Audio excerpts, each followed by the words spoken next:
नमस्कार दोस्तों, स्वागत है आपका अपने प्लेटफ़ॉर्म एनसीईआरटी बाय विक्रम पर। और ये एनसीईआरटी के लाइन बाय लाइन एक्सप्लेनेशन के वीडियोज़ खास तौर पर बनाए जा रहे हैं मेरे साथी अध्यापकगण के लिए और जो बच्चे सिविल सर्विसेज की तैयारी करते हैं उनके लिए। तो देखिए, आज मैं आपका ज़्यादा समय यहाँ पर वेस्ट नहीं करूँगा इंट्रोडक्शन में। आपको बताया कि जो भी सब्जेक्ट आपको पढ़ना हो प्लेलिस्ट में जाके आपको कंप्लीट बुक ये मिल जाएगी, हिंदी और इंग्लिश मीडियम दोनों माध्यम में। तो कल हमने इसका फर्स्ट पार्ट पढ़ा था। आज हम इसको जहाँ से हमने कल पढ़ लिया था, जहाँ तक उससे आगे हम स्टार्ट करेंगे। और वहाँ पे हमने एक टॉपिक छोड़ा था, उस टॉपिक का नाम था कि जल संरक्षण और जल संचयन। क्योंकि कई बच्चों में इसमें डाउट रहता है कि जल संरक्षण और जल संचयन क्या होता है दोनों में। वो जल संरक्षण और जल संरक्षण संचयन को क्या एक ही बात समझ लेते हैं। आज मैं आपका डाउट क्लियर कर देता हूँ। पहली लाइन में जल संरक्षण होता है जल को बचाना, और जल संचयन होता है जल को इकट्ठा करना। कि हम जल के कोई भी जल हमें किसी भी सोर्स से प्राप्त हो सकता है, किसी भी स्रोत से, चाहे नदी से, चाहे तालाब से, चाहे आपका बारिश का पानी। हमें क्या करना है, उसको इकट्ठा करना है ताकि हम भविष्य में उसका प्रयोग कर सके। चाहे वो पीने के लिए करें, चाहे हम पशुओं के लिए करें, चाहे हम वो उद्योग के लिए करें, चाहे हम खेती की सिंचाई के लिए करें। कि जल को जो इकट्ठा करना होता है ना भविष्य में प्रयोग के लिए, तो उसको बोलते हैं जल संचयन। और ये जल संरक्षण का एक तरीका है। क्या है? जल को बचाने का एक तरीका है जल संचयन। और बच्चों में काफी ज्यादा कंफ्यूजन मैंने देखा है कि वो जल संचयन को जल संरक्षण है, तो उसमें और टीचर कई बार क्वेश्चन पूछ लेते हैं, जल संरक्षण और जल संचयन में क्या अंतर है। बच्चे कंफ्यूज। और एक पर तो इंटरव्यू में पूछा गया था कि जल संचयन और जल संरक्षण में क्या अंतर है। तो अब आपको चीजें क्लियर हो गई होंगी। एक विधि है, बहुत से भवनों में वर्षा के जल को बाद में उपयोग करने के लिए बड़ी मात्रा में एकत्रित एवं संग्रहित किया जाता है। तो उसने कहा कि कि क्या होता है कि बहुत बड़ी जो बिल्डिंगें होती है या फिर छोटी-मोटी कोई भी जहाँ पानी की कमी होती है ना, वहाँ जब बारिश आती है तो बारिश के पानी को क्या है कि स्टोर आपका कर लिया जाता है, उसको इकट्ठा कर लिया जाता है। इसे बोलते हैं वर्षा जल संचयन। वर्षा क्यों लगा? क्योंकि वर्षा का जल हम संचयन कर रहे थे, इसलिए वर्षा जल संचयन हो गया। चित्र 11.14 ये देख लीजिए आप, इस डायग्राम में आपको नजर आ रहा होगा कि बारिश हुई और यहाँ से पानी इस प्रकार यहाँ पहुंचा और यहाँ से फिर यहाँ इन्होंने स्टोर कर लिया। जब बारिश होती है ना, तो सारा पानी इस पाइप के माध्यम से यहाँ इसमें स्टोर हो जाता कुएं में, और बाद में इसको प्रयोग में ले लेते जब इन्हें जरूरत होती तब। क्या आप जानते हैं कि वर्षा का जल घरों में, आवासीय क्षेत्रों में, विद्यालयों में संचित किया जाता है कि इकट्ठा किया जाता है? आप देखना आपके आसपास भी मिल जाएगा जहाँ पर वर्षा का जल इकट्ठा करते हो।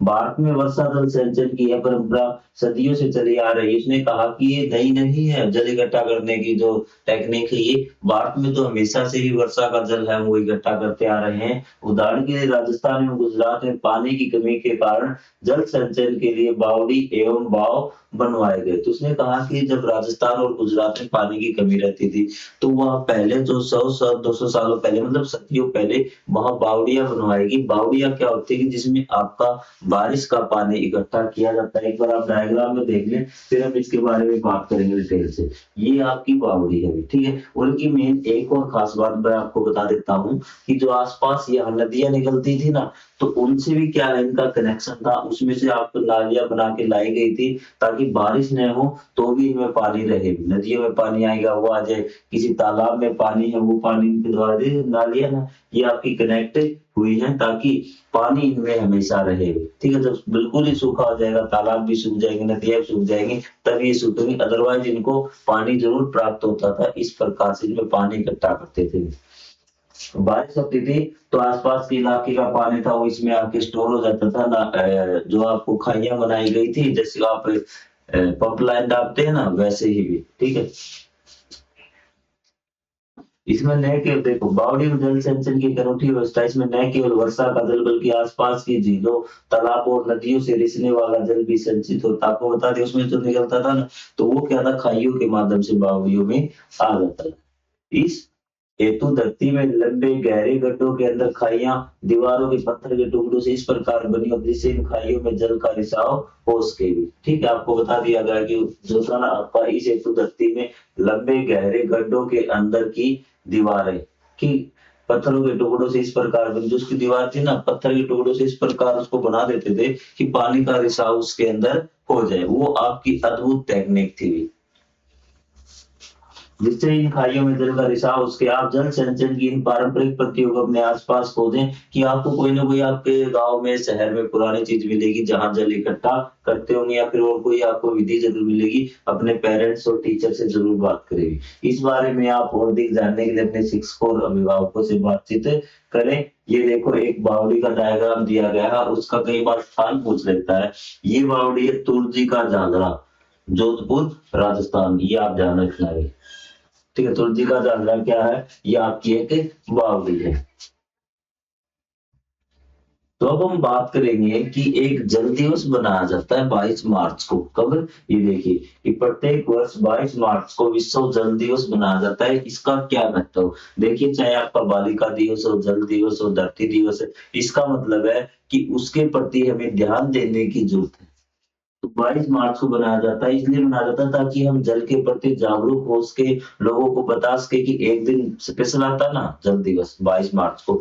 तो होता है कि इस दिन हम लोगों को जागरूक कर सकते हैं कि पानी की, वैसे तो हमें सारी साल हमें जागरूक करना चाहिए, लेकिन जब कोई स्पेशल दिन आता है ना ओकेजन, तो उसका महत्व थोड़ा सा बढ़ जाता है। तो इस दिन हम जल के संरक्षण के बारे में, संचयन के बारे में, उसके उपयोग के बारे में, तो हम क्या है कि एक अच्छे तरीके से लोगों को जागरूक कर सकते हैं, कोई रैली निकाल के, कोई पोस्टर प्रतियोगिता करके, क्योंकि उस दिन सभी लोगों का ध्यान जल की ओर जाता है जल दिवस होने के कारण। तो इसीलिए जल दिवस मनाया जाता है। आपके और भी दिवसों का इसी प्रकार महत्व है कि उस दिन हम क्या कि स्पेशल एक ध्यान दिला सकते हैं पूरी दुनिया का कि ये देखिए कि हमें जल के बारे में सोचने की जरूरत है। जल की विविध अवस्थाओं की यात्राओं के नामक अध्याय में हमने जल चक्र के बारे में पढ़ा था। हमने जो चैप्टर पढ़ा था जल की अलग अलग अवस्थाएं, तो हमने जल चक्र पढ़ा था। जल चक्र क्या था कि जो भी जल आपका पृथ्वी पे जिस अवस्था में भी उपलब्ध है, वो क्या है कि थोड़ा थोड़ा वेपर होके वाष्प बन के ऊपर जा रहा है। ऊपर जाने के बाद तापमान ठंडा हो रहा है, और ठंडा होने के कारण जो वाष्प बना था वो बूंदों में बदल गया, और बूंदों के रूप में फिर बारिश के रूप में वापिस आता है। फिर आपका वेपर बनता है, वाष्प बनता है, फिर ऊपर जाता है, फिर बारिश, फिर ऊपर, फिर बारिश। तो ये चक्कर आपका लगातार चलता रहता है, इसी को हम जल चक्कर बोलते हैं। आपको चीजें समझ में आ गई? हमने जल चक्र के बारे में जाना। सूर्य के जल के वाष्पीकरण में महत्वपूर्ण भूमिका निभाता है। क्या आपने कभी अपनी माँ या दादी की कई दिनों तक सूर्य की गर्मी में कटे हुए कच्चे आमों को सुखाते हुए देखा है? आइए सूर्य से प्राप्त ऊर्जा के विषय में अन्वेषण करें और जानें। तो इसने कहा कि जल चक्र में ना सूर्य महत्वपूर्ण भूमिका निभाता है, बिल्कुल निभाता है। अगर सूर्य नहीं होगा तो जल का वेपराइजेशन नहीं होगा, वाष्प में नहीं बदलेगा, और सारा पानी धरती पर ही रहेगा, ऊपर नहीं जाएगा, कभी पर भी बारिश नहीं होगी। ठीक है, तो सोर्स क्या, बारिश नहीं होगी तो क्या होगा, पानी आपका खत्म हो जाएगा धीरे धीरे, क्योंकि आप क्या कर, जो यूजेबल वाटर है ना उसको अनयूजेबल में करे, पानी के सोर्स को आप दूषित कर रहे हैं। और वो तो क्या है, आपका जो जल चक्र उससे पानी क्या है, रिसाइकल हो रहा है। आपने आज पानी वेस्ट कर दिया, वो पानी वेपर बन के क्या हुआ, ऊपर चला गया। बारिश हुई तो आपने वो कहीं ना कहीं दूसरी जगह स्टोर हो जाता है। एक बार तो आपका वो क्या होता है कि फिल्टर हो जाता है। वो अब देखिए कहाँ पे वो बारिश होती है, वो संचय वो इकट्ठा होता है या फिर नहीं होता। तो चलिए हम बात करते हैं सूर्य की ऊर्जा की, क्योंकि सूर्य बहुत ज्यादा महत्वपूर्ण भूमिका निभाता है। और आपने पढ़ा था कि बारिश सूर्य से होती है। भूमि, अब ये टॉपिक है आप पहले पढ़ चुके हैं, तो इसके बारे में बात नहीं करें, काफी लंबा टॉपिक है। जिन बच्चों ने लेसन बाय लेसन पढ़ता है उसे पता है कि बारिश सूर्य से कैसे होती है। भूमि और सूर्य दोपहर की कड़ी धूप वाले दिन अज्जी को मिर्च सुखाने में सहायता कर रहे हैं। एक लाइन थी वो मैं आपको बता देता हूँ। तो आपने देखा होगा कि आपके आसपास अपनी माँ का दादी को, वो क्या करती है कि जो अचार जब डालते हैं ना तो उसको धूप में सुखाया जाता है। आम और जो कच्ची अम्मी होती है उसको काट काट के। आइए अब हम उसके बारे में बात करते हैं, सूर्य के बारे में कि क्या काम करता है सूर्य। भूमि और सूर्य टॉपिक है आपका सूर्य से ऊर्जा की, सूर्य से ऊर्जा किस प्रकार से प्राप्त होती है। तो भूमि और सूर्य दोपहर की कड़ी धूप वाले दिन अर्जी को मिर्च सुखाने में सहायता कर रहे हैं। अर्जी ने कहा हमें इन्हें सुखाने के लिए सूर्य की गर्मी का उपयोग करते हैं। जब ताजा मिर्च उपलब्ध न हो तो हम सूखी मिर्च का उपयोग कर सकते हैं। उसने बताया कि वो सुखा रही थी उनकी दादी मिर्चों को। तो जो लड़की थी वो कह रही थी कि हम इसको सुखाने के लिए सूर्य की उष्मा का प्रयोग कर रहे हैं, और जब हमारे पास हरी मिर्च नहीं होगी तो हम इन मिर्चों का उपयोग कर सकते हैं। मैं आपको घर ले जाने के लिए कुछ सुखाई हुई मिर्चें दूंगी। क्या आप जानते हैं कि पृथ्वी पर ऊर्जा का मुख्य स्रोत सूर्य है? सभी पौधे और जंतु इस पर निर्भर करते हैं। तो इसने कहा कि उनकी दादी कहती है कि इस प्रकार से हम प्रयोग करते हैं। मिर्च ने पूछा होगा उनके मन में, क्वेश्चन आते हैं बच्चे, मिर्च क्यों सुखा रहे हैं? क्योंकि हरी मिर्च है, ये जब सूख जाएंगी तो लाल हो जाएंगी। तो हम जब हमारे पास हरी मिर्च तो हमेशा नहीं रहेंगी, क्योंकि अब मिर्चों का टाइम है। वो हरी मिर्च आपके पास है, लेकिन धीरे क्या होगा, जब उनका टाइम चला जाएगा, जब मिर्चें लगनी बंद हो जाएंगी, तो हम मिर्चें कहाँ से प्राप्त करेंगे? तो क्या है, सुखा के वो स्टोर उसे कर लेते हैं। ये हमने पढ़ा था कि खाद्य पदार्थों का संरक्षण कैसे करें, उसका ये विषय है कि मिर्चों को हम सुखाते क्यों हैं और क्या क्या चीजें उसमें घटित होती है। तो फिर आती है बात सूर्य पे, घूम फिर के आपकी बात आएगी सूर्य पे। तो उन्होंने कहा कि पृथ्वी पर जो ऊर्जा का स्रोत है मुख्य, वो है आपका सूर्य। सभी पेड़ पौधे जंतु इस पर निर्भर है। हम विभिन्न कार्यों के लिए सूर्य की उष्मा और प्रकाश का उपयोग करते हैं। वे कौन सी गतिविधियां जिनके लिए उष्मा और प्रकाश की आवश्यकता होती है? भूमि हमारे जीवन में सूर्य से उष्मा और प्रकाश के उपयोग को दिखाने के लिए कुछ चित्र बनाती है। अब भूमि ना डायग्राम बना के दिखाती है कहाँ हमें सूर्य की प्रकाश की आवश्यकता पड़ती है। दिन में देखने के लिए हमें सूर्य की प्रकाश की आवश्यकता पड़ती है। उष्मा, जहाँ आपके पौधे है ना, पौधों को भी क्या भोजन बनाने के लिए सूर्य की प्रकाश की आवश्यकता पड़ती है। आगे बात समझ में। और पौधे अगर भोजन नहीं बना पाएंगे तो हमारा भोजन भी पौधों से ही प्राप्त होता है। तो ये सारी चीजें एक दूसरे से रिलेटेड है। तो चाहिए हम डायग्राम देखते हैं कि कौन कौन से है। पौधों द्वारा भोजन बनाना, कपड़े सुखाना, और बताइए आप कौन कौन से आपके कारण हो सकते हैं जिसमें सूर्य की धूप की आपको आवश्यकता पड़ती है। आपका विटामिन डी भी आ जाएगा। अगर हम स्टार्टिंग लेसन में जाएंगे ना, तो आपका विटामिन डी सूर्य के प्रकाश से आपका प्राप्त होता है। ठीक है। सर्दी में जब हम सूर्य की धूप में बैठते हैं तब तापमान आपका बढ़ता है। तो ये देख लेंगे आप सूर्य का प्रकाश कहाँ का उपयोग होता है। एक दिन दोपहर में भूमि और सूर्या जी के घर के पास एक मैदान से गुजरते हैं जहां उन्हें घास चरती हुई एक गाय दिखाई देती है। वे सूर्य की ऊर्जा का मुख्य स्रोत होने की बात कर रहे हैं। ठीक है। तो उसने कहा कि वो बात कर रहे हैं कि सूर्य ऊर्जा का प्रमुख स्रोत है, और वो जाते जाते उनकी जो नजर है वो पड़ी एक गाय पे जो आपकी घास चर रही है। सूर्य की ऊर्जा का मुख्य स्रोत करने की बात करें, आगे दिए गए वार्तालाप को ध्यान से पढ़िए और उत्तर दीजिए। आपको उत्तर देना है। तो ये देखिए, इस गाय को देखो, यह घास खा रही है और उससे ऊर्जा प्राप्त कर रही है। नहीं, मुझे लगता है इस गाय को ऊर्जा सूर्य से मिल रही है। ये कहता है कि हमें तो पता था कि मेन स्रोत आपका क्या है, सूर्य है। तो इसने कहा ये तो घास खा रही है और ऊर्जा इसे सूर्य से मिल रही है। गाय धूप में खड़े पर इसका अर्थ नहीं कि सूर्य से ऊर्जा मिल रही है। गाय ये कहता है कि गाय घास खा रही, घास को बढ़ने के लिए सूर्य के प्रकाश की आवश्यकता होती है, तो ऊर्जा का मुख्य स्रोत सूर्य है। इस प्रकार गाय को सूर्य से ऊर्जा प्राप्त हो रही है। तो दोनों का आपने सुन लिया कि ये तो कह रहा है कि ऊर्जा गाय को सूर्य से प्राप्त हो रही है। किससे प्राप्त हो रही है? सूर्य से। इसने लॉजिक क्या दिया, इसने कहा कि जो घास है ना, उसको ऊर्जा कहाँ से मिल रही है? सूर्य से, क्योंकि वो प्रकाश संश्लेषण के माध्यम से ऊर्जा प्राप्त करता है, अपना भोजन बनाता है। उस घास को क्या खा रही है? गाय खा रही है। तो ये कहता है सूर्य से मिल रही है, लेकिन ये लड़की कह रही है कि ये तो क्या है कि घास से ऊर्जा मिले। आपके अनुसार किसका कथन सही है और क्यों? ठीक है। तो आपका यहाँ इसमें अगर मैं साइंटिफिक बात करूं तो दोनों का कथन आपका सही हो सकता है।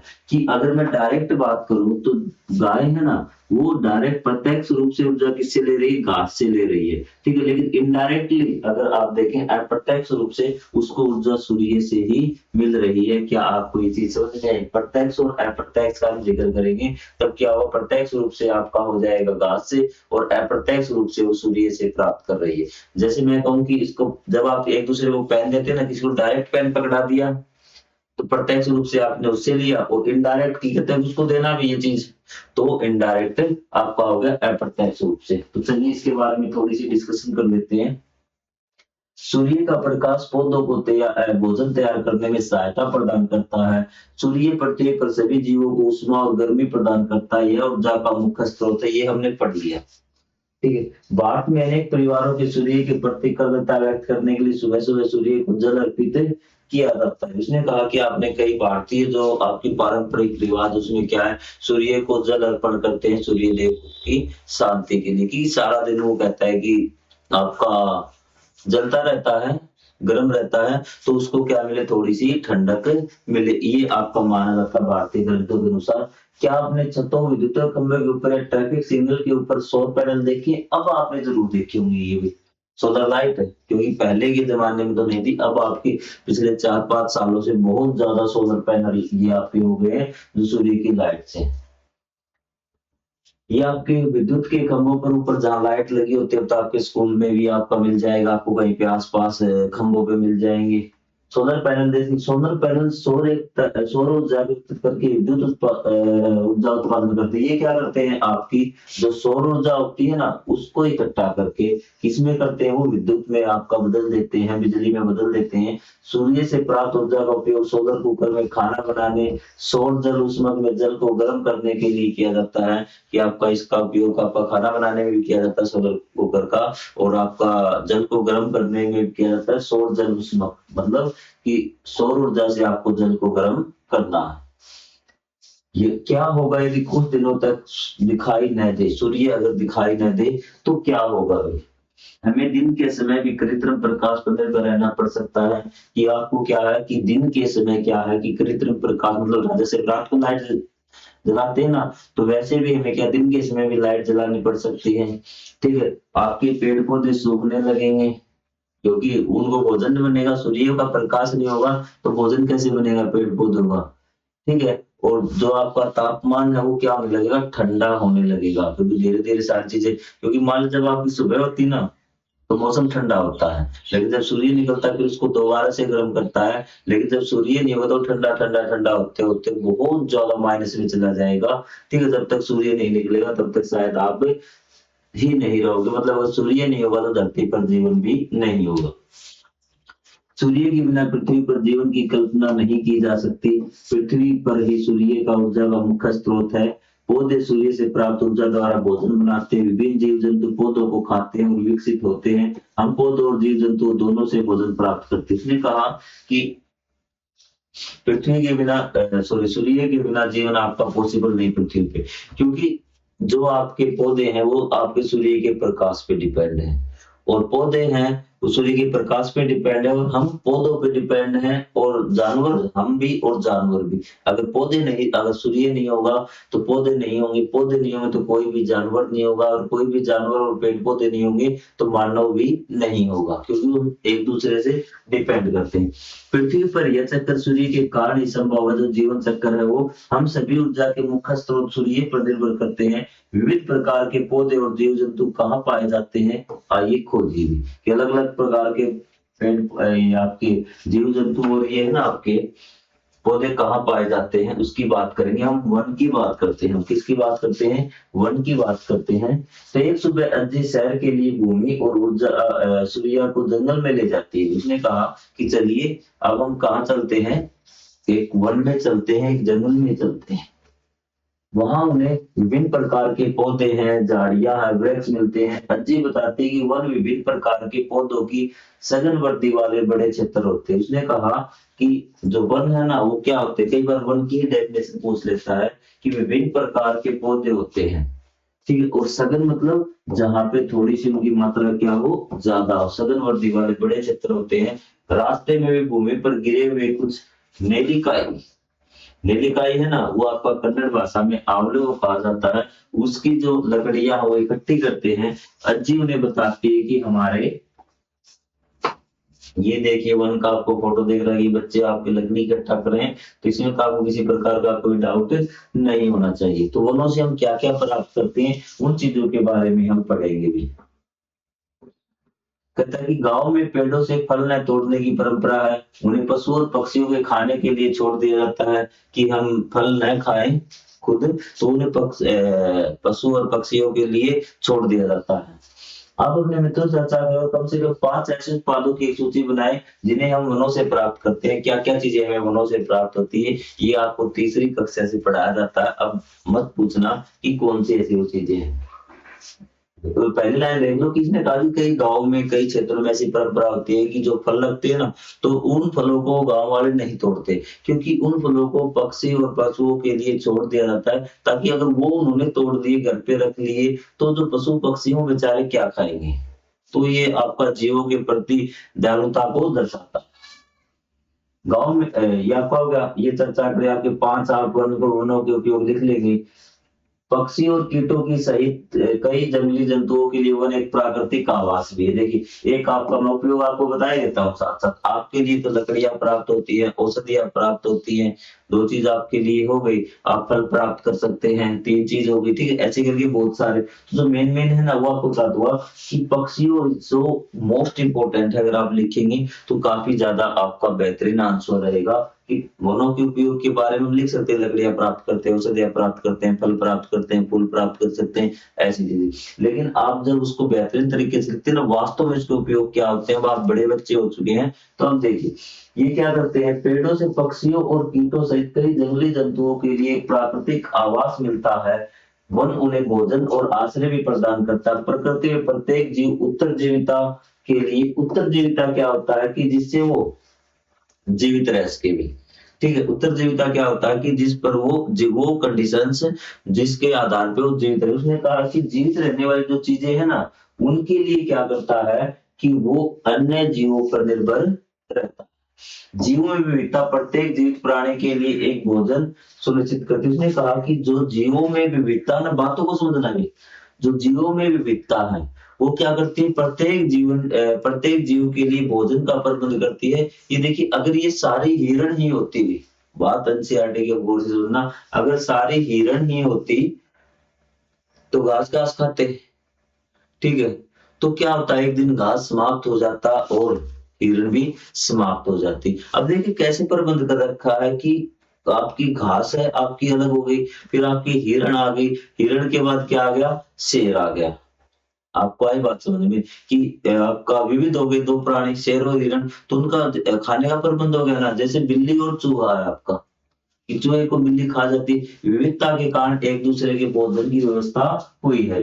पिछले कुछ वर्षों से बड़े, आपको लाइन समझ आ गई ना, जीवों में विविधता प्रत्येक जीवित प्राणी के लिए भोजन सुनिश्चित करती है, ठीक है। विविधता होगी तभी एक दूसरे के लिए भोजन हुआ है। पिछले कुछ वर्षों से बड़े पैमाने पर पेड़ों की कटाई जैसी मानवीय गतिविधियों के कारण वन क्षेत्र लगातार कम हो रहा है। इसने कहा कि लगातार मानवीय गतिविधियों के कारण हम क्या कर रहे हैं, पेड़ काट रहे हैं। तो उसके कारण क्या हुआ कि पेड़ों का जो क्षेत्र है वो कम हो रहा है, क्योंकि हमारी जनसंख्या बढ़ रही है, हमें रहने के लिए स्थान अब ज्यादा चाहिए, हमारी आवश्यकताएं ज्यादा हो गई, उन आवश्यकताओं को पूरा करने के लिए पेड़ों को काट रहे हैं। एक नए वन का उगाने या किसी लुप्त हुए वन को पुनर्स्थापित करने में कई वर्ष लग जाते हैं, अतः हमें नए वनों को दोबारा उगने के लिए पर्याप्त समय देना चाहिए और उसके लिए हमें उनका संरक्षण और दायित्वपूर्ण उपयोग करना चाहिए। उसने कहा कि अगर हम नया वन लगाएंगे तो उसमें कई साल लग जाते हैं पूरे वन को होने में। तो हमें क्या है कि ये जो उपयोग कर रहे हैं, हमें ऐसे अंधाधुंध इनका प्रयोग नहीं करना चाहिए। हमें जो नए आप पेड़ उग रहे हैं, बढ़ रहे हैं, उनको टाइम देना चाहिए। पुनर्चक्रण के वाले लेसन में हमने ये पढ़ा था, ठीक है। तो उसमें हमें पढ़ा था कि एक पेड़ को 20, 25, 30 साल लग जाते हैं, ठीक है। जब तक उसका दोबारा पुनर्चक्र, तब तक हमें पेड़ों को नहीं काटना चाहिए और बड़ी समझदारी से, जब बिल्कुल आवश्यक हो जाए तब हमें पेड़ों की कटाई करनी चाहिए और उनका संरक्षण करना चाहिए और दायित्वपूर्ण उपयोग करना चाहिए। एक बड़े वन क्षेत्र को काटने के क्या परिणाम होते हैं, उसमें क्या है कि क्या नुकसान होंगे अगर हम एक बड़े क्षेत्र को काट देंगे वन के को। तो एक प्रस्तुति बनाइए या अभिनय रोल कीजिए, कहानी कविता लिखिए, दर्शाती है कि हम अपने जंगलों में पेड़ों को निरंतर काटते रहेंगे तो क्या होगा। तो सबसे पहले जो उसमें जीव जंतु रहते हैं वो सब मारे जाएंगे, जैव विविधता को बहुत ज्यादा नुकसान होगा, आसपास का जो तापमान है वो भी प्रभावित होगा, ठीक है। वो तापमान भी आपका बढ़ जाएगा। तो आपको चीजें क्लियर हुई।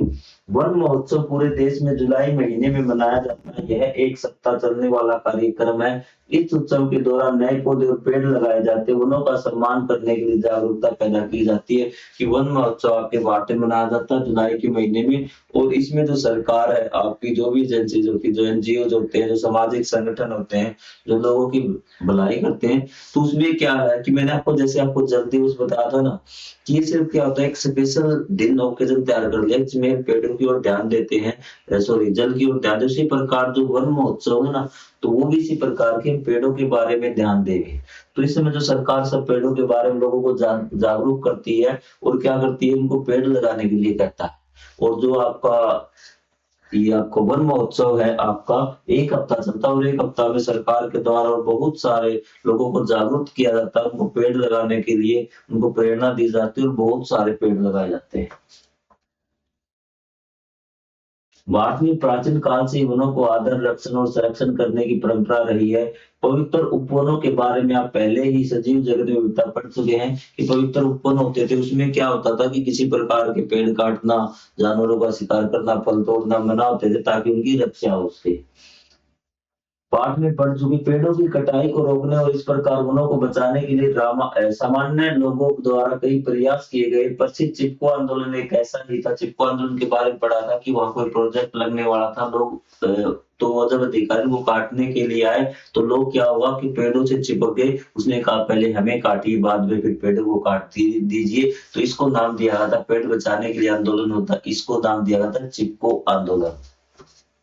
तो इसकी शुरुआत 1970 के दशक में उत्तराखंड में हुई थी। इस आंदोलन में 47 महिलाओं ने बढ़ चढ़कर भाग लिया था। ये देखिए ऐसे पेड़ों के चारों ओर खड़े हो गए, तो इसको चिपको आंदोलन कहा। भाग लिया, पेड़ों को कटने से बचाने के उन्होंने पेड़ों को घेर लिया और उनसे लिपट गई। ये आपका चिपको आंदोलन था। इसका उद्देश्य हरित आवरण को बढ़ाना। आप भी अपने समुदाय में वन महोत्सव की योजना बना सकते हैं भी। मतलब कि वन महोत्सव जब आए तो आप उसके बारे में बात जरूर करें, लोगों को पेड़ों के बारे में जरूर जागरूक करें कि इस प्रकार से पेड़ लगाने चाहिए, उसको काटने नहीं चाहिए। तो इस बारे में इंफॉर्मेशन आप दें। भूमि और सूर्य ने जंगलों को घूमने के दौरान देखा कि जमीन पर बहुत सारी पत्तियां हैं। उसने कहा कि भूमि और सूर्या ने ना जब जंगल में घूम रहे थे देखा कि जमीन पे बहुत सारी पत्तियां पड़ी है और मृदा में नमी दिखाई दे रही है। अज्जी ने बताया पौधों की जड़ें मृदा को जकड़ कर रखती हैं, उसे बहने से रोकती हैं, पेड़ों को गिरने वाली पत्तियां सड़ जाती है और मृदा को पोषक तत्वों से समृद्ध कराती है। ये कहता है कि जब वो वन में घूम रहे थे ना तो पत्तियां पड़ी हुई थी, जो भूमि थी नमी थी। तो ये जो उन्होंने बच्चों ने देखा कि जो पत्तियां हैं तो बताती है उनको, दूसरी वो लड़की वो बताती है कि ये जो पत्तियां है ना ये थोड़े दिन में गल सड़कर फर्टिलाइजर्स मतलब खाद का रूप करेंगी और जो पौधों की जड़ें है ना वो मिट्टी को क्या पकड़ के रखती है, वो मिट्टी का कटाव नहीं होने देती। ये आपको बताया गया।